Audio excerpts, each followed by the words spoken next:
Olá pessoal, bem-vindos a mais um episódio do FLcast, o podcast do Fórum da Liberdade. Essa é a terceira temporada do podcast e dessa vez vamos trazer para nossa audiência histórias e trajetórias das pessoas. Hoje quem vai estar conosco é o Paulo Fux e o Júlio Santos e vamos conversar com eles sobre o porquê o Tapa. Você conhece o podcast Tapa da Mão Invisível? É desse mesmo que a gente está falando. E falando em Fórum da Liberdade, a próxima edição já tem data marcada, dias 4 e 5 de abril de 2024. O Fórum é o maior evento de debates da América Latina e acontece anualmente em Porto Alegre desde 1988. Coloque na sua agenda e nos vemos lá. Muito bom. Quem tá ouvindo, compre a passagem agora. Já é outubro. Não sei quando que vai ao ar, mas provavelmente vai ao ar em outubro. Compre a passagem agora, já tem a data, que esse é o grande problema de quem fala que não vai no fórum. Ah, não fui no fórum porque não deu tempo de comprar a passagem. Então tá, pessoal, 6 meses antes, compre a passagem. Tá sabendo com antecedência, não tem desculpa. Exato.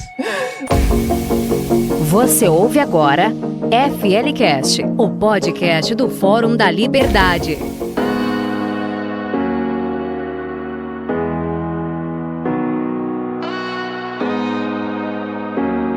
A gente tá aqui então hoje com o Paulo e com o Júlio, que já estiveram aqui mais de uma vez no podcast, né? Eles e o Tapa em si são grandes parceiros do IEA, do Fórum da Liberdade. O Tapa é uma das grandes inspirações desse projeto aqui do FLcast. E como a gente tá aqui pra contar a história, eu não vou ler a biografia deles. Eu vou deixar eles mesmos contarem quem são. Paulo e Júlio, sejam bem-vindos ao FLcast. Muito obrigado pelo convite, Fernanda. É um prazer retornar ao FLcast e em falar com o pessoal que acompanha o Fórum da Liberdade, um evento tanto nos inspira. Exatamente.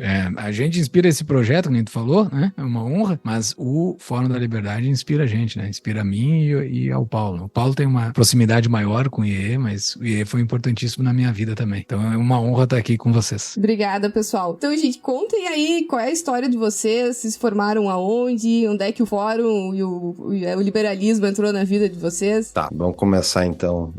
Fórum da Liberdade. Eu conheci o Fórum em 2001, 2002 talvez, foi quando meu tio Telmo Costa foi presidente e ali ele começou a enviar convites gratuitos que o fórum manda através dos associados VE pra gente mandar pras famílias, né, e pra amigos e tal. E daí eu comecei a ir no fórum com 12 anos mais ou menos, e eu sempre fui, todo ano era religioso de eu ir no fórum, e inclusive é interessante isso, porque eu não era uma pessoa liberal, porque eu era basicamente leitor de jornais, e quem só lê jornal no dia a dia, ao meu ver, não faz uma formação intelectual sólida o suficiente para entender as ideias que estão mais profundas, né, que dão sustentação para as notícias que a gente vê no dia a dia. E eu me lembro que inúmeras vezes eu fui surpreendido com ideias completamente malucas na minha visão na época, né, adolescente, não sabia nada sobre o mundo. Inclusive, uma que eu nunca vou esquecer é como aconteceu a tomada do oeste americano enfim, na época das colônias, né, que isso foi uma palestra do David Friedman, se não me engano, ou era um outro do tipo. David Friedman, filho do Milton, né, mas o David é um anarcocapitalista, e ele explicou basicamente como a tomada do Oeste foi justamente o fato de que não tinha governos regulando, não tinha uma entidade central, simplesmente foi tomando terra que tinha os índios, que era um problema, mas os índios não tinham uma terra delimitada, e muitos foram assassinados, né, mas era muita terra, e assim foi colonizado o Oeste americano e se transformou na potência que é hoje. E ele contou essa palestra e eu pensei, meu Deus, que loucura isso. Só que daí eu não estudava o conteúdo entre os fóruns da liberdade. O IE sempre entrega livros de presente para as pessoas lerem, né? E eu, como a maior parte dos brasileiros na época, eu não estudava nada. Então, todo ano era uma surpresa nova, mas eu não fazia o tema de casa entre os fóruns da liberdade. Por isso que eu não aprendi direito que era liberalismo. O que eu acho que o fórum fez foi me incutir as ideias liberais. Colocou ali a sementinha que mais pra frente, quando eu tive curiosidade intelectual de ir atrás, tudo fez sentido. E antes disso, Paulo, tu não era liberal, tu não se identificava com essas ideias, ou tu tinha alguma simpatia e ali só tu aflorou o negócio do liberalismo? Então, eu comecei a ler jornal muito cedo, com uns 10 anos de idade. Quando eu voltei, minha família morou 1 ano nos Estados Unidos, e lá eu comecei a entender um pouquinho como um país sério funcionava, né, pela experiência de olhar todo dia o negócio não sendo o Brasil. E ali aprendi sobre Guerra Fria e tal, e quando eu voltei pro Brasil, eu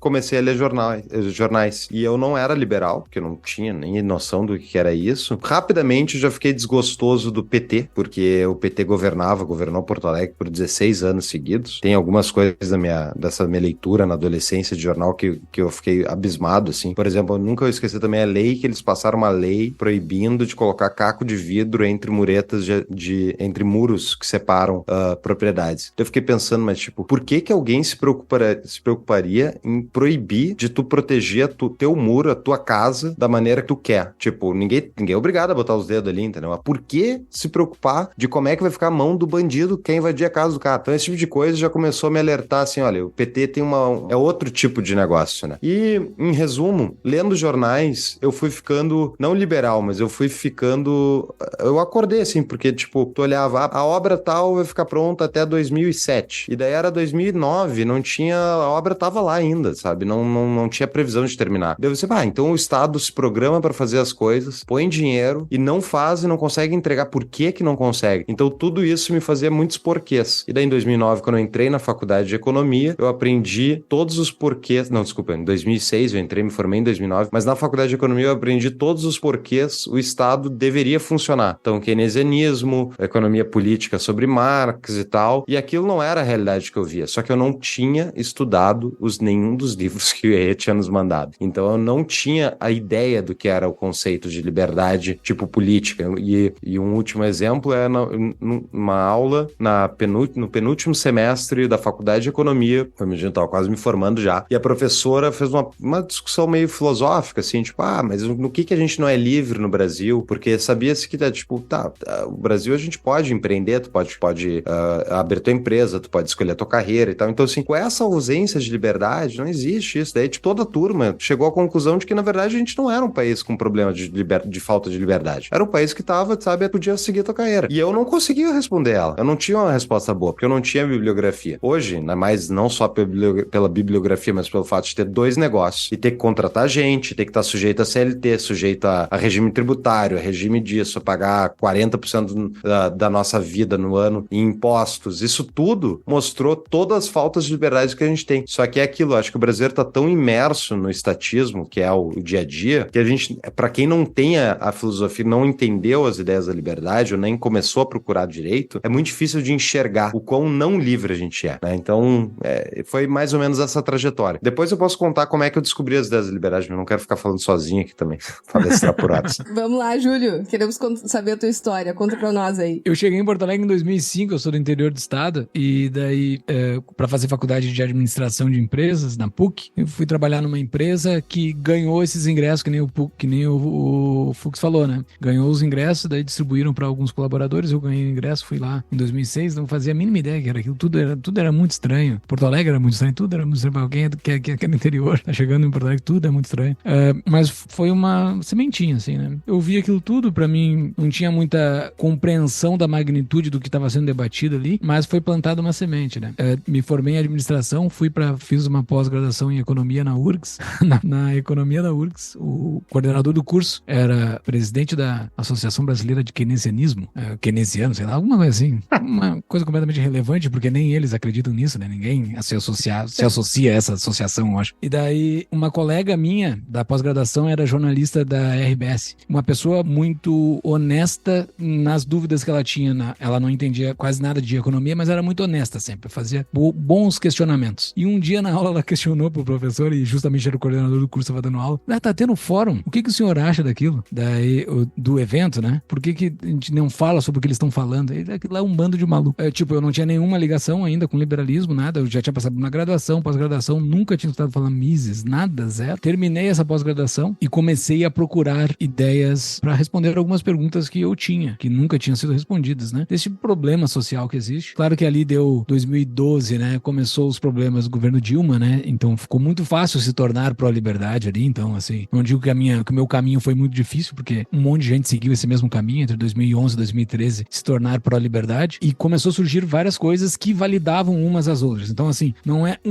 isso é um papo que eu quero falar contigo mais daqui a um pouco, mas isso é uma das coisas importantíssimas. Vários canais validando a mesma informação, porque aparecer um maluco gritando no meio da rua, o fim está próximo, ninguém acredita nele, entendeu? Mas se começar fontes diferentes, variadas, começar a falar que o fim está próximo, tu começa, ok, quem sabe o fim está próximo mesmo, entendeu? Então, deu aquela sementinha lá do Fórum da Liberdade, deu a sementinha de alguns sites que eu comecei a ler e me doía ler eles, principalmente era tanto o Mises Brasil quanto o Mises daqui dos Estados Unidos, validando respondendo algumas informações minhas, só que eu retraía, aquilo não me caía muito bem. E daí depois grupos de Facebook, na época, que começaram a aparecer pessoas que tinham os mesmos questionamentos, e então eu comecei a me encontrar com pessoas fisicamente para poder conversar sobre isso, né, que foi, ali foi um passo importantíssimo na minha vida. E tudo começou pelo fórum, meu primeiro contato foi com o fórum, foi a primeira sementinha de validação de que isso pode ser discutido, porque tu tá num ambiente com 4.000 pessoas, não é possível que tá todo mundo retardado aqui, não é possível, entendeu? Não, óbvio que tem algo importante sendo conversado aqui, entendeu? Não que uma massa vai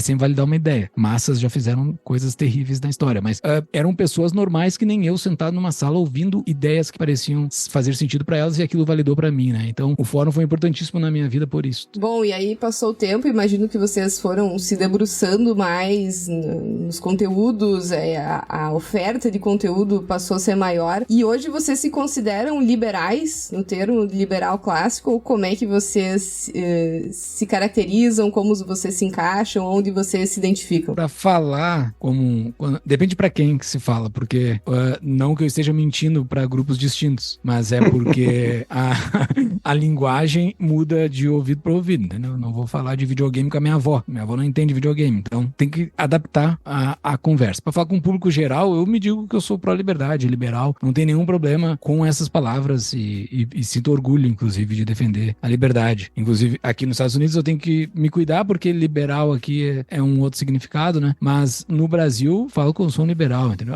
Mas fulano também é liberal, ok, daí a gente começa a conversar sobre quais tipos de liberal, mas me declaro como liberal, mas com públicos mais letrados na ideia, eu me considero libertário, assim, é a caixinha que eu me encaixo perfeitamente, eu não vejo nenhum conflito dentro dessa caixinha. Dentro da caixinha do liberal tem alguns conflitos, dentro da caixinha do libertário eu não tenho nenhum conflito a saber até agora. Eu gosto muito da analogia do trem do Alexandre Ostrowiec, e que ele fala que, né, politicamente nós liberais, libertários, os conservadores até certo ponto, a gente tá num trem em direção a um destino. O Garchagen, eu falei da analogia do trem um episódio do Tapa, o Garchagen falou que não tá certa essa analogia, porque cada trem vai ter uma característica diferente, né? O trem dos libertários não é o mesmo trem dos conservadores. No entanto, eu acho que a analogia do trem funciona porque a gente, considerando o trilho onde esse trem está andando, ele é um trilho em relação à coerção do Estado. Então, assim, o quanto tu aceita coagir pessoas pacíficas, né, ameaçar elas para executar fins políticos. Isso, ao meu ver, é o que vai diferenciar uma pessoa que é conservadora politicamente de uma liberal, de uma libertária, de uma anarquista. Eu sou anarquista, e anarquista não no sentido clássico, porque o anarquista clássico é o de esquerda. É um anarquista que eu acho que a gente vai tomar essa palavra da esquerda, porque o anarquismo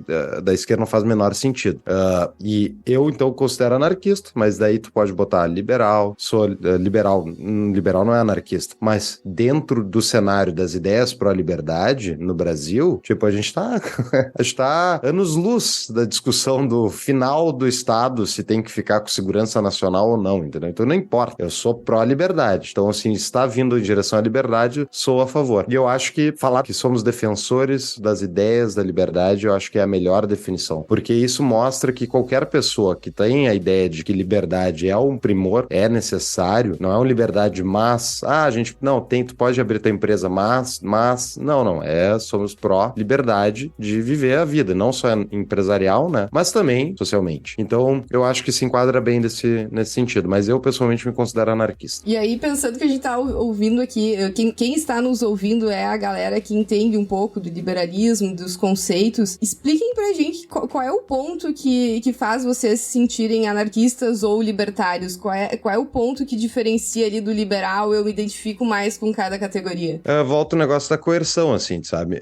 Eu virei liberal ali em 2012, 2012, quando eu conhecia... Quer dizer, eu comecei a virar liberal quando eu conheci a campanha do Ron Paul, que estava terminando nas primárias do Partido Republicano Americano, e logo na sequência eu entrei no IEE, e daí no IEE eu estudei bastante, e daí logo nos 6 meses já estava me considerando uma pessoa liberal. E daí mais 6 meses de estudo eu me considerei libertário. E principalmente, assim, muitas pessoas que estudaram até mais do que eu e o Júlio, com certeza tem vários, né? Por exemplo, o Lucas Berlanza, presidente do Instituto Liberal do Rio, certamente é um cara que tem uma bibliografia muito maior de estudos do que eu e o Júlio somados, mas, e ele é liberal, ele não é libertário, né? Então eu acho que não é necessariamente só estudar que tu tem que, se tu estuda mais, tu virar libertário. Não, mas é uma questão, muitas vezes as pessoas param no aspecto prático. Mas como é que vai funcionar? E como é que tu vai desativar tal coisa e tal? E eu acho que essa é a maneira errada de se pensar o problema. O problema se pensa a partir, ao meu ver, do o que tu tá, pra ganhar o que tu tá disposto a coagir pessoas pacíficas. Então, tipo, tu tá disposto a ameaçar, tirar a propriedade daquela pessoa ou a vida dela porque ela tá fazendo algo que tu não quer? Então, tipo, qual é a razão que tu tem pra fazer isso? É um aspecto moral, ao meu ver. Por isso que eu sou anarquista. Porque eu não acho que é certo coagir de pessoas pacíficas. Claro, que se uma pessoa tá te atacando, tem total direito de te defender. E, inclusive, se a pessoa tá ameaçando te atacar, também tem direito de te defender. Mas, tipo, eu não acho que é moral e nem um sistema correto a gente organizar a sociedade a partir de um ente violentador de propriedade privada. Não faz o menor sentido isso pra mim. Mas como é que vai funcionar? Cara,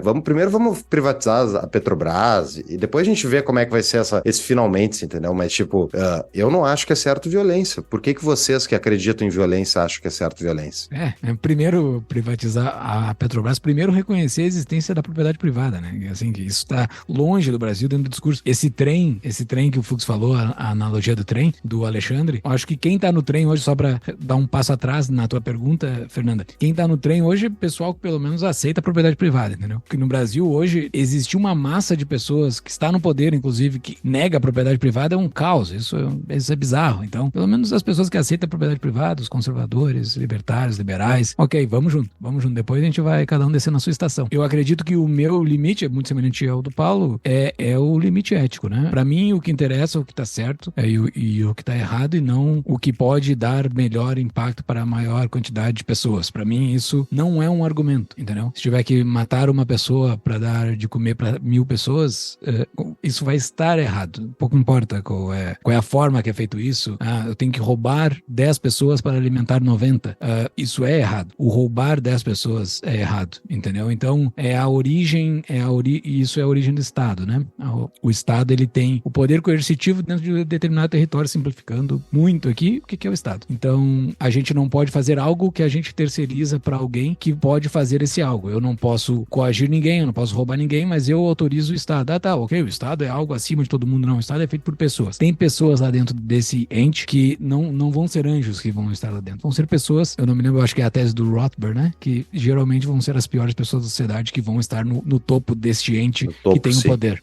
Que tem o poder desse Estado, porque, óbvio, se uma pessoa é de má índole, ela vai querer o lugar que mais tem força para roubar, que é o Estado. Então, eu rejeito ele ao máximo na minha vida, na vida da minha família, e não quero uma coisa também que é um ponto de libertário, tá? Mas por que tu não luta para acabar com INSS, FGTS? Não, eu não quero resolver o problema do Estado. O problema do Estado é o problema do Estado, não é problema meu. Eu declaro, Júlio, pessoa, que o problema do Estado não é problema meu, é um problema que estava antes de mim aqui, e eu quero me desplugar dele, somente isso. Vocês querem seguir com a FGTS, o INSS, com todas essas porcarias que o Estado diz que vai oferecer e vai cuidar do futuro de vocês? Ok, fiquem bem com isso, eu não tenho nenhum problema, podem seguir. Eu só quero ter a opção de me desconectar disso. Existe uma forma de eu não participar dessa bagunça? Mas daí o Estado não vai te proteger. Ok, eu resolvo a minha proteção de alguma outra forma, mas eu posso sair disso ou não posso sair disso? Essa é a minha questão com o Estado.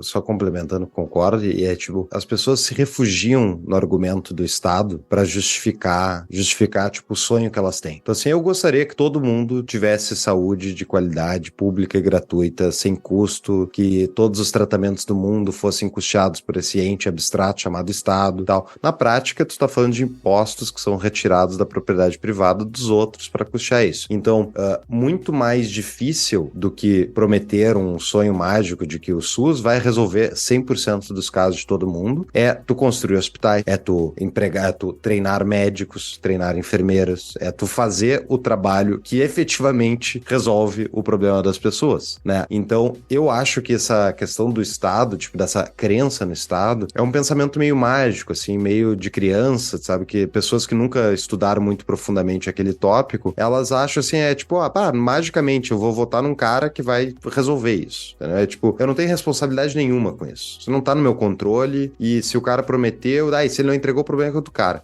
Mas incentivos, especialmente incentivos em termos de Estado, a gente tá falando de macro incentivos, e são muito complexos, são centenas de milhões de pessoas, no caso brasileiro. Tipo, é sonho mágico. Assim, tu põe na caixinha do mágico, o Estado vai resolver. Na verdade, tem gente passando fome, tem gente colhendo lixo na rua ali, e em vez de resolver, tentar ajudar aquela pessoa que tá aqui na frente com problema, a pessoa vai lá e vota, ou nem vota, mas simplesmente defende o candidato que diz que vai resolver o problema. Então, assim, é muito por aparência e pouco esforço. É a lei do mínimo esforço para indivíduos também. Então, eu acho que a voluntariedade, que é acordos privados e tal, que é isso que na prática o anarcapitalismo, ele defende ser, tu não pode coagir as pessoas. Então, assim, ele ressalta a natureza difícil da interação humana, que é, eu só posso convencer as outras pessoas. Não posso coagir elas porque a minha ideia é melhor. Vai saber se a minha ideia é melhor, entendeu? Se eu consigo te convencer e tu aceita de bom grado participar num esforço de fazer uma sociedade privada, voluntária, ótimo. Se eu não conseguir te convencer, eu não tenho que ter o direito de botar uma arma na tua cabeça. Já que eu não te convenci, então agora tu paga porque a gente elegeu aqui em maioria um candidato vai te exigir isso. Eu acho errado isso. Bom, e aí, uma das últimas perguntas que eu tenho aqui pra fazer pra vocês em relação à posição de vocês, depois a gente vai passar pra história do Tapa, na verdade, é uma preocupação minha que eu tenho quando a gente se coloca em caixinhas, tipo, eu vou ficar mais à direita, eu vou ser liberal, e tudo que tá naquela caixinha eu preciso concordar. Então, eu sou liberal, eu sou conservador, eu preciso concordar com tudo aquilo, e às vezes a gente não se dá aquele trabalho de fazer um pensamento crítico, será que não falta tal coisa, será que isso não funciona? Porque é muito mais fácil pegar aquela caixinha pronta e só acreditar, né? E aí eu queria saber de você se nesse espectro liberal como um todo, né, não vou nem falar direita, mas mais liberal, tem algo que vocês acham que não funciona ou que não é levado em consideração, que poderia ser melhorado? Tem algo que vocês pudessem criticar ou vocês concordam com todo esse espectro? Boa pergunta. Eu, pessoalmente, me considero de direita. Eu sei que isso é meio polêmico dizer, porque as pessoas, liberalismo não é de esquerda nem de direita. Concordo, não é mesmo. Mas, na hora de votar, no segundo turno, na hora de participar de uma coalizão para tentar evitar que pessoas que negam a propriedade privada ganhem o poder, eu voto com os caras da direita, porque eu não tenho nenhum apreço pela opinião política da esquerda, especialmente ligada a aspectos econômicos. Então, mas quer dizer que eu concordo com tudo da direita? Não, claro que não. É uma questão de eliminação na hora de tomar uma decisão que tenta simplificar todas essas interações humanas. O liberalismo em si tem vários tipos de liberalismo. Não existe só o liberalismo que resulta em libertarianismo. Eu não concordo com boa parte deles. De novo, volta para a questão de, da coação e tal. Mas, na prática, é bem simples, ao meu ver. São tribos. Isso tudo é tribo. O ser humano é um bicho tribal, né? Então, tem até o livro do Chamado da Tribo, do Vargas Llosa, que a gente gravou um episódio do Tapa faz um ano e pouco. E ele fala das algumas diferentes correntes liberais, existem várias. Eu não concordo com boa parte das outras. Eu, na verdade, não concordo. Tem uma discordância crônica com todos os aspectos do liberalismo em si, porque todos eles defendem algum tipo de Estado. Por isso que eu vou pro lado do libertarianismo. Mas daí, volta. Em relação ao próprio libertarianismo ao liberalismo. Eles são adjacentes e o libertarianismo não existiria se não tivesse acontecido o liberalismo. E somos companheiros no campo das ideias, né? De novo, a gente não tá nem perto discutindo agora quando é que vai ser aplicada a fronteira entre um e o outro, né?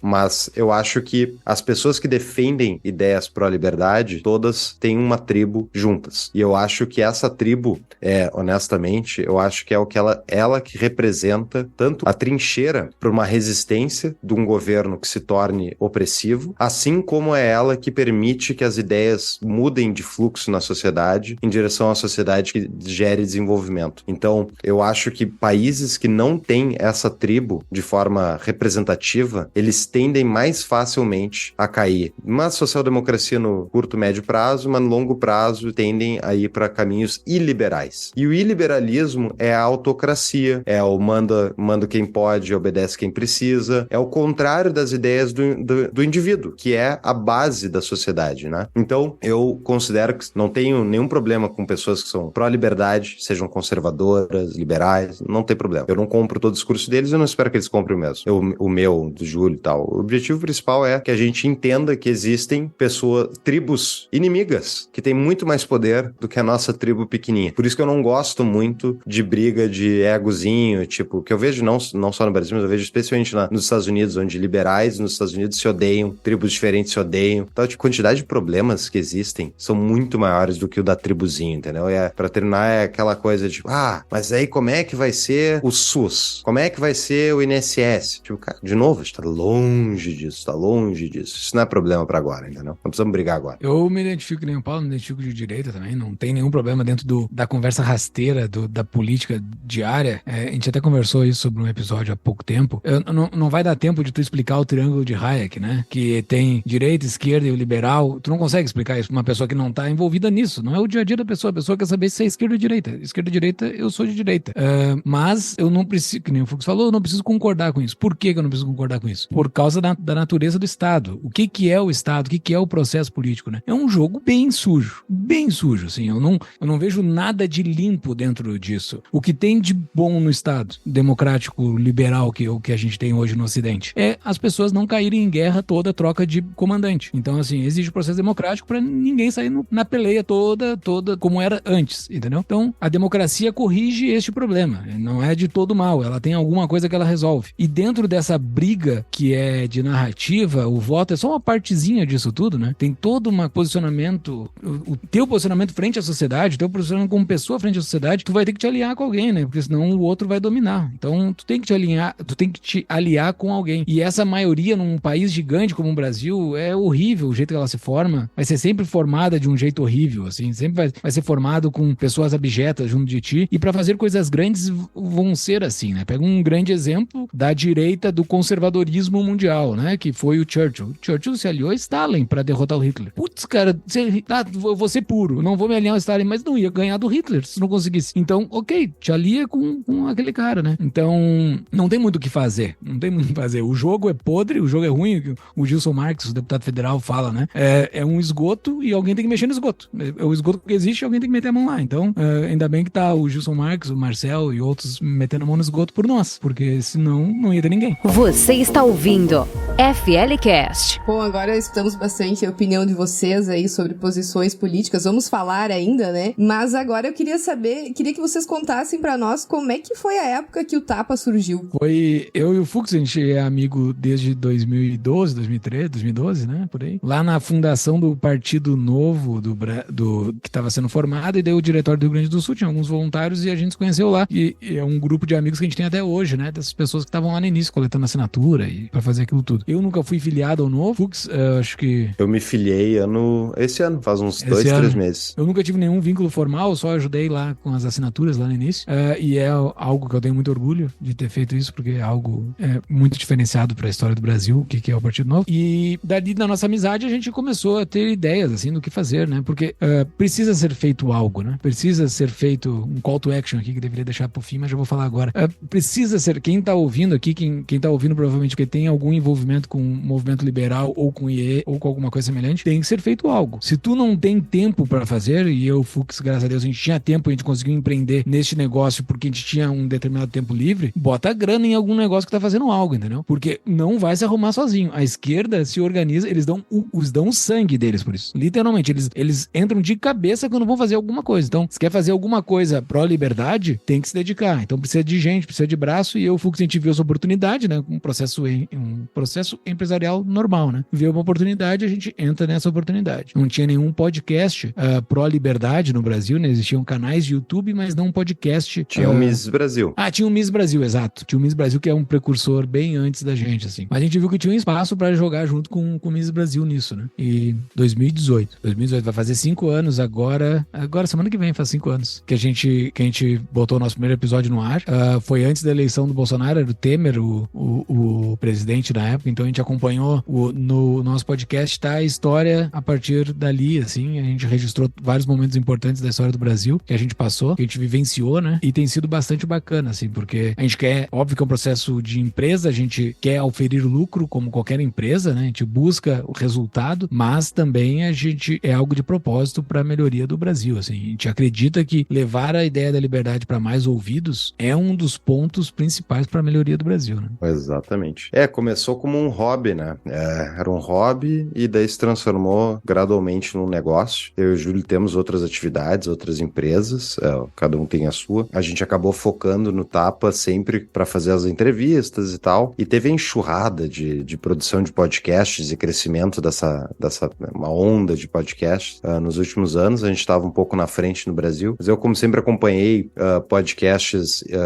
especialmente americanos. Eu já ouvia podcast desde 2013, eu acho. E daí, num deles, que eu ainda ouço algum... Agora, hoje em dia, eu ouço pouco, mas o Tom Woods Show. Tom Woods é um historiador, austro-libertário e tal. É um cara bem identificado com as ideias da liberdade. Ele é autor de vários livros, best-seller, inclusive nos Estados Unidos. E ele falava, sempre no podcast, desde 2013, abre um side hustle, abre um segundo negócio e começa a transformar esse side hustle em uma atividade e depois transforma isso na tua atividade primária. E isso não necessariamente era o nosso objetivo, mas nosso objetivo primário, eu diria que era divulgar as ideias da liberdade. Só que conforme a gente foi fazendo episódios, né, e hoje, quando a gente tá gravando, a gente já tem 265 publicados, a gente foi tendo fronteiras cada vez diferentes pra gente experimentar, né? Até porque uma das coisas que, pelo menos eu aprendi, eu acho que o Júlio deve concordar comigo, nesses últimos anos é assim, muitas vezes falar as ideias da liberdade não vai atrair gente, não gente nova, vai atrair gente que tá já no meio, que já gosta e tal, mas o desafio é justamente trazer gente diferente, gente que pensa diferente e conseguir explicar pra elas por que liberdade importa e como isso pode ajudar tanto na vida dela como na vida da sociedade como um todo. Então, esse desafio é muito, de forma empresarial ainda, é muito, muito, muito desafiador e é muito interessante, que é toda semana a gente faz, né, a pergunta do Pink Cérebro, só que não é dominar o mundo, assim, como é que a gente convence um bando de gente que não concorda com as ideias da liberdade a entender, a dar valor pra isso, né? E é por isso que eu acho que acho que a disputa é muito mais no ambiente das ideias, que nem o Mises e tantos outros falavam, né, que é mudar culturalmente o país através das suas ideias. E o Tapa e outras iniciativas fazem isso, o próprio Fórum da Liberdade faz isso. Ele muda as ideias, o que as pessoas dão valor, e a partir disso as pessoas mudam suas preferências, e a partir da mudança de preferências tem mudança de mercados e assim a economia também. Então é um baita no desafio, mas eu acho que 5 anos já. É impressionante, assim, pensar como já foi tempo, né, Júlio? Exato, 200 e tantos episódios, daqui a uns dias já 300 episódios. É muito divertido, assim, muito divertido, e fica tipo um registro nosso de coisas que passaram, o início da pandemia e tudo mais, o decorrer da pandemia, foi tudo registrado por nós, né? E teve algum momento muito difícil que vocês consideraram desistir ou pivotar no termo startupeiro? Teve algum momento, assim, complicado, né, nesses 5 anos de podcast? A gente teve um boom de audiência lá nos primeiros anos, eu diria, uns 2, 3 anos, que a gente adquiriu uma audiência, uma massa que acho que boa parte segue conectada, enfim, ouvindo, talvez não ouçam obviamente todos os episódios, mas continuam ouvindo, mas a nossa audiência, a gente identificou uma certa dificuldade de crescimento ali, especialmente a partir de, eu diria, né, Júlio, ali metade de 2021, talvez, ali depois do início da pandemia, né? Exato, 21, porque a pandemia bombou, né? A gente tava com um produto muito bom pro início da pandemia, mas daí depois ali, meio de 22, mais ou menos, fim de 21, meio de 22, estagnou, assim, a gente não perdeu a audiência, mas estagnou, né? Então, hoje a gente tá retomando esse crescimento novamente, agora em 2023, a gente tá começando a crescer novamente, mas a muito custo, porque tem muito concorrente, né? Tem muito... Qual é o concorrente? É o tempo de uma pessoa para ouvir algo, né? É basicamente isso, o tempo do ouvido da pessoa. Tem muita produção de conteúdo, não é produção de conteúdo pró-liberdade, produção de conteúdo como um todo. Então, tu precisa disputar o tempo do ouvido da pessoa, né? Então, esse desafio, assim, de conseguir continuar crescendo, também o desafio da profissionalização. Hoje a gente tem na equipe 2 pessoas contratadas, trabalhando, e o fato de que eu e o Júlio, quer ou não, a gente tem as nossas carreiras, né? E o Tapa exige tempo nosso da semana, e essa talvez tenha sido, certamente, eu acho que pelo menos no meu caso, foi o que mais me fez pensar, sabe, seguir ou não, que é o custo de oportunidade, né? O Tapa é uma empresa, mas é uma empresa pequena, eu faturo muito mais na minha consultoria, tipo, se eu tivesse menos horas, se eu não tivesse o Tapa, eu tivesse mais focado na consultoria, provavelmente estaria ganhando mais dinheiro na consultoria, né? E eu acho que isso é coisa que é exatamente essa dicotomia que acontece com quase todo mundo que conhece as ideias da liberdade, especialmente as que vêm através dos institutos. O cara passa ali pelo processo de formação, ele entende as ideias, e daí quando ele termina o processo de formação, ele não vai sair para divulgar as ideias da liberdade, ele vai sair para ganhar dinheiro, porque ele estava estudando antes, agora ele tem conta para pagar e a vida segue, né? E eu acho que esse é natural e a gente fez um esforço muito grande de não desistir do Tapa para fazer diferente, para transformar ele numa empresa e botar a equipe e conseguir escalar como negócio, para daí ficar mais rentável, né? E é isso que a gente tem feito, tá crescendo, mas é o desafio, assim, não é certo, né, que vai conseguir se transformar numa empresa muito grande e tal. Mas, ao mesmo tempo, tem efeitos secundários e terciários, tipo o fato de a gente estar aqui conversando e a quantidade de pessoas que a gente conheceu nos últimos 5 anos, dos entrevistados, tem várias coisas, inclusive, tipo, eu e o Júlio, a gente tem que estudar toda semana conteúdos diferentes para a gente fazer entrevistas. Então, eu aumentei, a média de livros depende da época do ano, assim, mas eu, tipo, certamente leio e estudo muito mais do que eu fazia antes, porque tem uma responsabilidade nossa ali ao falar com as pessoas, né, de não, tipo, fazer entrevista sem conteúdo, sem profundidade, tornaria o programa, ao meu ver, chato para as pessoas que já nos seguem mesmo. E o network também, né, a gente com o podcast, a gente aumentou o nosso network de uma forma absurda, assim, a gente conseguiu alcançar pessoas que a gente jamais pensou que iria alcançar de uma forma até fácil, se não tivesse o podcast, né, então abre uma janela de oportunidades, assim, muito boa. Claro que isso não é uma coisa fácil de se fazer e é uma coisa que requer uma credibilidade de longo prazo, assim, porque tu não consegue ficar muito tempo num lugar mentindo, né? Então, a gente, todas as conexões que a gente faz foi conexões que a gente abriu e manteve, né? Porque a gente honrou com a nossa palavra em todas as coisas que a gente já fez. A gente já fez muita coisa no decorrer desses 5 anos, muitas coisas, muitos projetos e tudo mais. Então, isso faz com que gere camadas a mais de confiança com grupos de pessoas cada vez maiores, né? Isso é um ótimo ponto. Inclusive, no próprio IEE e outros institutos, é bizarro essas pessoas. Te conheço, ouço Tapa, e daí, tipo, nunca viu a pessoa antes, né? Mas, legal, obrigado pela audiência e tal, e daí, tipo, pensando, mas é um microcosmo do microcosmo, né? Mas imagina se esse negócio faz vezes 10, como é que vai ser? Celebridades. Sub. O cenário econômico, político chegou a desanimar vocês em algum ponto e pensar, eu vou desistir, não adianta nada, não interferiu? Pra mim, zero. Eu tento praticar não só ter na teoria o libertarianismo, eu tenho que praticar na minha vida, assim. E eu vejo que o Estado é isso que tá aí. Não há nada diferente do que tá aí. Claro, o Lula na presidência é algo muito ruim.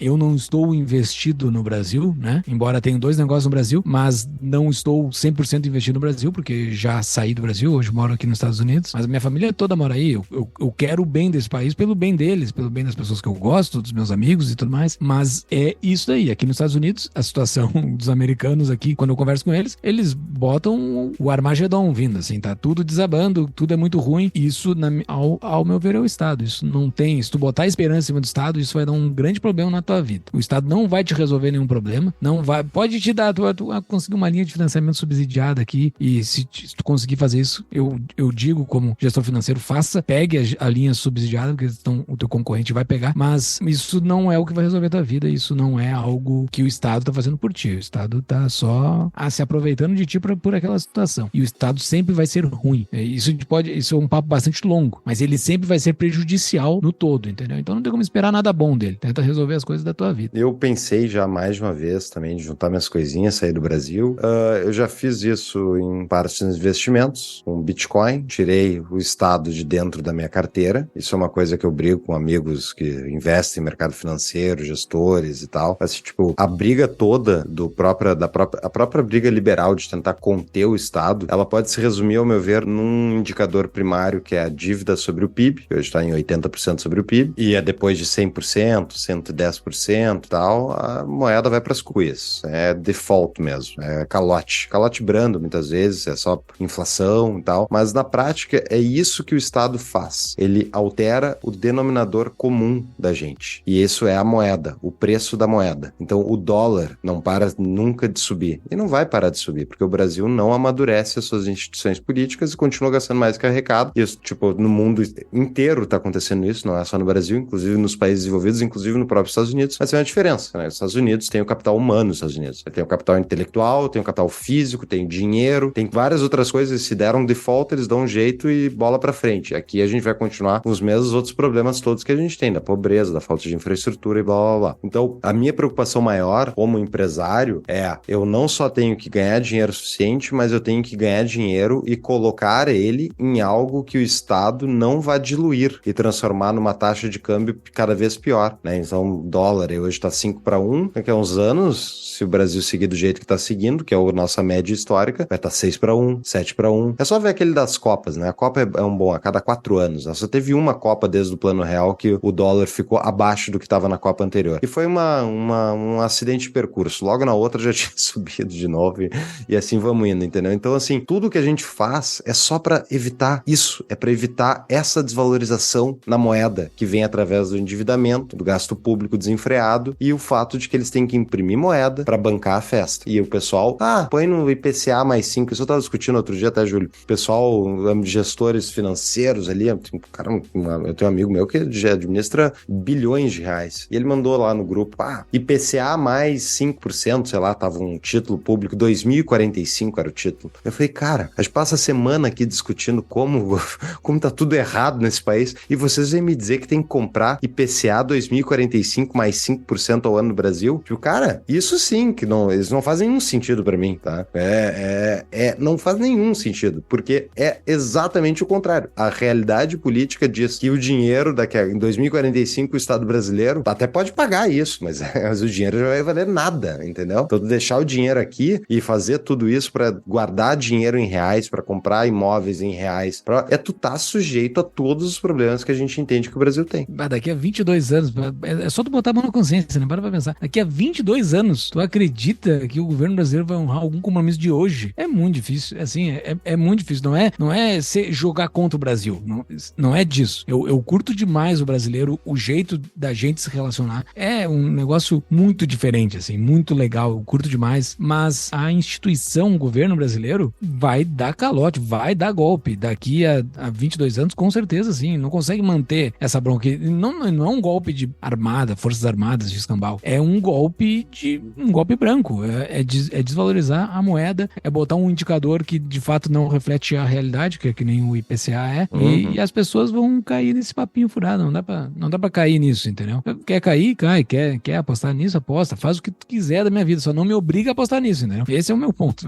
Eu vou sempre voltar pro meu lugar de segurança dizendo, pode fazer o que quiser, só não me obriga a entrar nesse jogo aí. Falando em dificuldade, a gente sabe como é difícil empreender no Brasil, além de outras várias dificuldades, né, como estávamos comentando, mas eu queria saber de vocês como é que é empreender em algo que vocês acreditam, que é nas ideias. É diferente, vocês têm suas carreiras, têm os seus outros empreendimentos, é diferente ter essa paixão, acreditar nas ideias, é diferente empreender do que numa empresa normal, ou é tão difícil quanto? Eu acho que é mais difícil, porque a gente tá falando de fazer uma produtora de conteúdo, né?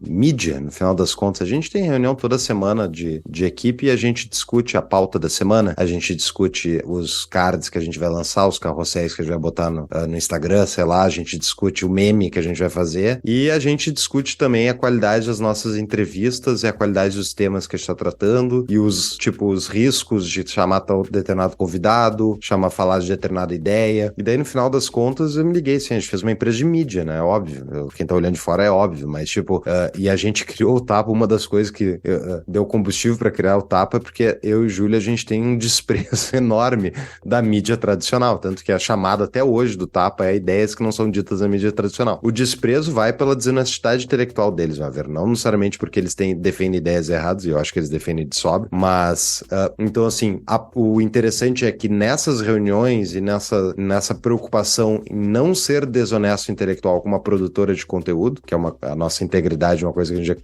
busca sempre seguir, eu me liguei assim, não é tão fácil assim como eu achava tu fazer uma empresa de mídia. Tem muitas coisas que tem que ser consideradas, vai desde o convidado, suas ideias, o quanto, a fonte, esse tipo de coisa. Então, eu acho que é um desafio diferente. Lidar com mídia é lidar com a preferência das pessoas por uma coisa, um consumo muito fugaz, muito rápido. Eu acho que é diferente de eu, por exemplo, fazer uma consultoria, fazer um projeto de energia solar, energia de mercado livre, que tem um número lá na ponta. Faz sentido ou não faz sentido? Quando a gente fala de mídia, a gente tá falando de pegar as pessoas e tentar convencer elas a não só acompanhar aquele conteúdo, mas voltar para consumir outro e tal, sendo que elas têm ofertas inúmeras para fazer. Então, eu acho que é um desafio diferente. Mas eu acho intelectualmente um desafio e gosto. Eu acho muito interessante ter que resolver esse quebra-cabeça. De fato. Tem um problema de paixão envolvido. Eu acho que todo negócio tem uma paixão paixão envolvida, né?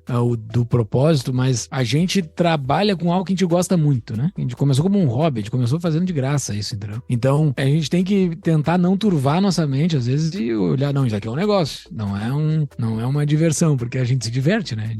É muito divertido conversar com as pessoas, explorar ideias, conhecer ideias novas, né? Isso ocorre, 5 anos, mas 5 anos vendo coisa nova, a gente não tá vendo um marasmo, assim, nossa, estamos lá falando da importância da propriedade privada de novo, não é. Tem várias outras ideias, camadas sobre camadas, que quem faz uma trilha, por exemplo, do Tapa da Mão Invisível, aprende muita coisa nova. Eu sou uma pessoa completamente diferente depois desses 5 anos, por causa do Tapa, por outras coisas também, mas por causa do Tapa também, me mudou muito, né? Então, a gente tem que medir, assim, se às vezes a coisa fica divertida, vai só pela diversão, daí tu não ganha dinheiro se for só pela diversão, né?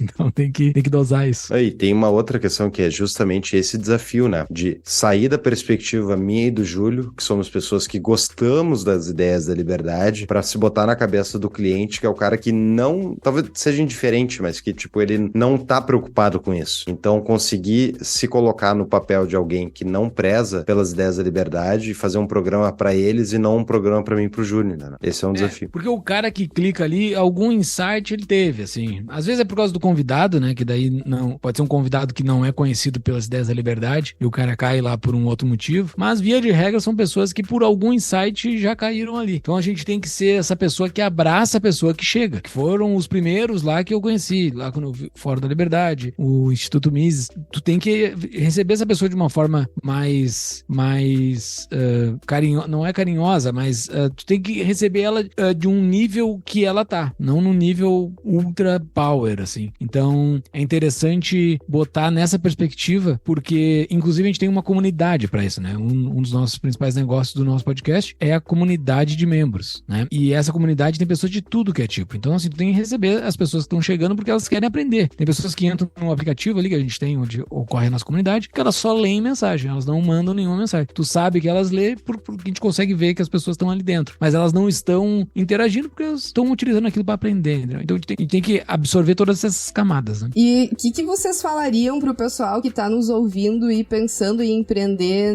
nas ideias, pessoal que vai sair do IEE ou de outros institutos e quer implantar isso? O que vocês têm a dizer pra esse pessoal? Começa. O que tem que fazer é começar. Eu não vou dar a minha perspectiva do Tapa, porque a minha perspectiva do Tapa. Uma das coisas do processo empresarial é o cara ver uma coisa que os outros não estão vendo. Então, assim, se tu tá com uma ideia de algum projeto, faz. Só bota no ar, vê, faz o MVP, faz uma coisa simples. O nosso primeiro piloto lá foi horrível. Quem escuta o nosso primeiro episódio, lá, episódio 1, tá? A gente tentou gravar de um jeito diferente, que o áudio do Fux acabou ficando ruim. A gente não tinha logo, ficou com um negócio esquisito lá. Mas faz alguma coisa, entendeu? Tem que fazer, testa, vai testando. Claro, tenta seguir o caminho de quem já fez alguma coisa, mas faz alguma coisa diferente também. Mas tem que fazer. O que falta no movimento Pro Liberdade no Brasil é braço. Falta gente produzindo conteúdo. Falta muita coisa. Então, faça alguma coisa. Quer fazer alguma coisa, faça. Não só produção de conteúdo, tantas outras coisas tem pra se fazer, né? Eu acho que, se a gente está falando de pessoas que já têm suas empresas, tipo, provavelmente faz mais sentido tu fazer a empresa que tu já tem há alguns anos, tu fazer ela se desenvolver mais e focar nela e fazer ela crescer bastante. Mas, se tu tá ganhando bastante dinheiro no teu negócio, especialmente dentro do Brasil, contribua para quem tá defendendo ideias. Não precisa ser o Tapa, tá? Miss Brasil, IEE, Fórum da Liberdade. Escolha uma que ajude. Políticos. Tem um mar de coisa para botar dinheiro. Por quê? Porque falta, ao meu ver, capital para essas iniciativas. E o que o empresariado muitas vezes não entende, especialmente o empresariado brasileiro, de novo, volta aquele negócio do denominador. Tu tem que financiar as pessoas que estão lutando contra a diluição do denominador comum da sociedade, que é o seu dinheiro. O dinheiro estatal, que a gente é obrigado a usar. Então, tipo, invista em ideias que tua propriedade, talvez a gente não ganhe, mas pelo menos ela dá uma segurada na sangria dela, entendeu? O que adianta tu colocar um prédio enorme aqui na Carlos Gomes, em Porto Alegre, vender tudo, ganhar dinheiro, comprar mais imóveis e tal, enquanto isso, aquele imóvel está sendo diluído todo santo dia por uma impressãozinha nova do Banco Central, por mais uma lei que está gastando mais dinheiro que não existe. Então, isso é o que falta, ao meu ver. Não precisa criar 10 milhões de iniciativas da liberdade necessariamente. Não que vai fazer mal, mas eu acho que mais especialmente para quem tá tendo sucesso profissional, foque na sua carreira, cresça seus negócios e invista em ideias da liberdade para impedir que os teus filhos sofram o mesmo que tu tá sofrendo nesse país que é um manicômio a céu aberto. Você está ouvindo FLCast. Como teria sido a vida de vocês se vocês não tivessem descobrido os valores da liberdade? Eu acho que eu teria enlouquecido, porque lendo todo dia a 0 hora e vendo assim, meu Deus do céu, mas nada dá certo. Eu teria que nem muita gente que só acompanha jornal e fica abismada como o Brasil não cresce. Como é que isso não acontece? Como é que o Brasil, as pessoas estão perdendo a esperança? E eu acho que é tipo porque elas não entenderam as ideias que fundamentam os negócios, entendeu? Então eu já sou um cínico político, mas eu estaria completamente tipo, talvez eu tivesse saído do Brasil. Eu estaria muito triste, porque eu não era um cínico político, eu admirava o Estado, eu achava a coisa interessantíssima, assim, então eu estaria muito triste, eu estaria louco, assim, ou estaria esquerdista, não sei o que estaria de mim, mas minha vida seria muito pior. Esse é um dos motivos, inclusive, de fazer um projeto que nem o Tapa, porque muita gente fala, mas isso aí de espalhar ideias melhora mesmo a vida das pessoas. Cara, eu sei da minha vida, não tô falando da vida dos outros, eu sei da experiência própria. Conhecer ideias da liberdade, a minha vida mudou completamente, é outra vida, tudo na minha vida, relação familiar, relação profissional, relação com amigos, mudou tudo, e todas as coisas pra melhor. Então, eu sei que isso melhora porque agiu na minha vida, né? Bom, a gente recebeu uma pergunta aqui de um associado do IE que vai quebrar um pouco meu ping-pong, e é específico pro Paulo. O Júlio não é Bitcoiner, né, Paulo? É, Júlio? Não. Júlio, fala a tua história do Bitcoin, o pessoal adora. Estamos em outubro de 2023. Eu comprei meu primeiro Satoshi em novembro de 2013. Vai fazer 10 anos agora, no mês que vem. Eu comprei meu primeiro Satoshinho, mas eu perdi tudo num show do Amado Batista. Daí eu não tenho nada de Bitcoin. Deu briga, voou Brahma pra tudo que é lado, foi um caos. Eu perdi tudo, não tenho mais Bitcoin. Mas eu comprei meu primeiro Satoshinho há quase 10 anos atrás. Mas o Tapa tem no seu balanço. O Tapa tem no seu balanço, exatamente. A gente tem Bitcoin. Parado tudo direitinho, a gente tem Bitcoin. Isso aí. Eu comprei meu primeiro Bitcoin, primeiros satoshinhos no caso, em 2017. Coloquei uns trocos lá. Depois de ter muito ouvido o Ulrich ao longo desde 2013 para 14, ele já falava de Bitcoin. E eu, como muitos que eu falo hoje em dia, ignorei. Disse, o Estado vai fechar esse negócio. Não, é bom demais pra ser verdade. Não vai dar certo. E não parei para estudar, só dizia respostas prontas que são comuns para quem já entendeu ouvir. Em 2017 eu finalmente fiz um esforço e comprei e coloquei numa hot wallet no carteira em 2017. E daí eu comprei de novo em 2017, uns meses depois, e não à toa, era bull market, né? Tava na subida, e é isso que acontece historicamente. Quando o Bitcoin vai parar nas manchetes, as pessoas compram achando que aquele é o momento que aquilo ali pode virar a moeda, e daí todo mundo tem que comprar, daí todo mundo vai lá e compra um pouquinho. E daí o Bitcoin cai do seu topo histórico, a mídia diz que morreu, e as pessoas esquecem, né, que tinham, ou deixam lá parado, um dia eu vou olhar isso de novo. E foi assim comigo, até que quando deu 2019 para 20, o Ripple Market dos Estados Unidos implodiu da noite pro dia, o Fed teve que entrar injetando liquidez para salvar um monte de coisa e tal. E eu pensei, é agora, crise econômica, crise vai implodir tudo. E daí eu vendi minhas ações e tal, fundos, bem o sistema Fiat que eu tinha, que eu também não entendia muito profundamente, mas eu vendi tudo e botei em ouro. Na verdade, vendi um pouco quando deu Ripple, e daí logo na sequência veio a pandemia, quer dizer, não veio a pandemia, veio os vídeos, aqueles até hoje não explicados de Wuhan, das pessoas caindo duro no chão caminhando, né? Então, o que será que era aquilo? Não era Covid, mas aquilo lá, quando eu vi aqueles vídeos, eu olhei assim, meu Deus, possível pandemia, crise do Ripple, vai tudo implodir, porque eu acompanho macroeconomia há algum tempo e eu sei hoje muito mais do que eu sabia, ainda é pouco em relação ao todo para saber, mas eu sempre tô esperando a tal da grande crise. E daí eu vendi tudo que eu tinha e botei tudo em ouro, e o ouro, mais 55% no ano de 2020. Claro, teve o dólar aí de efeito também, porque o dólar também deu uma pernada. E daí eu pensei, sou um gênio das finanças, né? Acertei a mão, e daí no outro ano o ouro estagnou e começou, ficou ali andando de lado e tal. Agora eu acho que tá no preço mais ou menos parecido que tava 2 anos atrás. Mas enfim, o que aconteceu foi que eu vendo no Twitter um perfil lá xingando as pessoas que compravam ouro, achando que iam fugir de crise econômica, e mostrando Bitcoin. E tipo, comparando, Bitcoin, historicamente, blá, blá.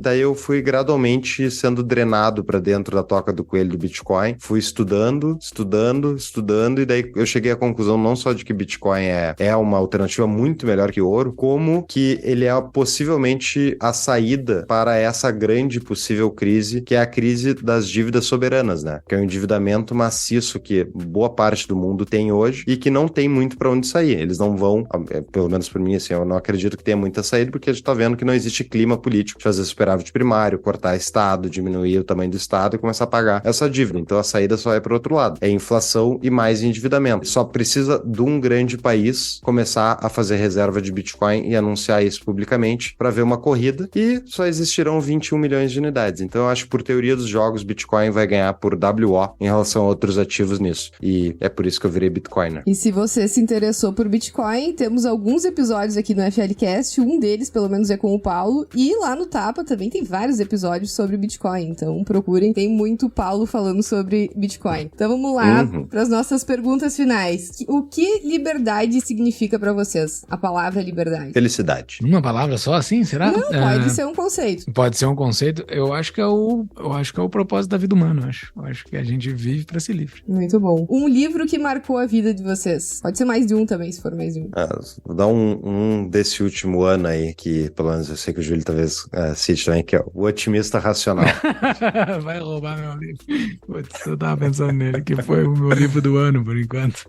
É, um baita livro este mesmo. Pra quem não conhece nada de Ideias da Liberdade, é a Lei de Bastiat, né? Começa com ele, assim, que é um francês lá de quase 200 anos atrás. É muito bom. E um conselho que vocês deixam aí pro pessoal que tá nos ouvindo, o pessoal que tá pensando em empreender, os associados do IEE, o pessoal que vai pro Fórum da Liberdade, o pessoal que tá imerso nesse mundo aí da liberdade, que conselho vocês deixam pra eles? Seja uma elite melhor do que historicamente o Brasil teve. A qualidade da elite de um país, do seu envolvimento, sua preocupação em desenvolver o país, é o que determina o longo prazo dela. Então, a elite atual, a elite histórica brasileira, entregou esse país problemático, para não usar outra palavra, que a gente tem. Então, se a gente quer um país diferente para os nossos filhos e netos, e tenho certeza aí que muitos vão ter filhos e netos, mudem, faça a sua parte para mudar a realidade. Eu diria, ouçam Paulo Fux, que essa é exatamente isso. O Brasil precisa melhorar muito a sua forma de pensar o seu eu, né? Se é que tem como ter um eu coletivo, mas o que é o Brasil, o que se quer pro futuro do Brasil, porque é cada um puxando para um lado, ninguém quer ir para um lado nenhum, então se forma algum consenso em algum lado, que se forma um consenso em torno da liberdade. Bom, então é isso. Obrigada, Paulo, Júlio. Vocês têm alguma consideração final para falar aqui pro pessoal, além do conselho? Não, só te agradecer, Frana, pelo tempo e para todos aí que estão nos ouvindo. Não, acho que terminando de ouvir aqui, acho que as pessoas têm que fazer duas coisas. Uma é ouvir o Tapa da Mão Invisível e, se quiser, virar membro. E a outra é comprar a sua passagem já para Porto Alegre pro início de abril do ano que vem já. Boa. Muito bem lembrado. É isso então. Obrigada, pessoal. Até o próximo episódio. Até, valeu. Valeu.